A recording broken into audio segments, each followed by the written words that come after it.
কিছু কিছু জায়গায় মাননীয় চেয়ারম্যান মহোদয় আপনি জানেন কিনা গাজীপুর টাজীপুর কিন্তু ডিজেলও পাওয়া যাচ্ছে না, ওই যে ইলেকট্রিসিটি থাকে না এবং এই ডিজেলও কিন্তু পাওয়া যাচ্ছে না। ফ্যাক্টরি কিন্তু ওয়ার্ড সংখ্যা বেড়ে গেছে, কারণ যখন আসে তখন আবার চালাচ্ছে, কি করবে?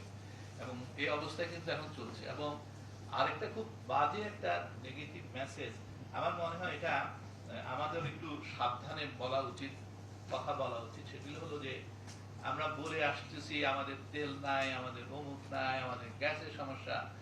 কাস্টমাররা বাইরের ওরা কিন্তু এখন ভয় পাচ্ছে, ওরা এখন বলা শুরু করে দিয়েছে। আমি গত এক সপ্তাহে প্রায় 4টা বড় বড় কাস্টমারকে শুনলাম যে তোমার দেশে তো আর 2-3 মাস পরে তো তোমরা ইলেকট্রিসিটি থাকবে না, এবং তোমরা তো এই তোমাকে অর্ডার দিতে এখন আমাদের কিন্তু টপ ম্যানেজমেন্ট থেকে এখন না করা হচ্ছে, এবং এগুলি কিন্তু এখন ইন্ডিয়াতে যাওয়া শুরু করেছে।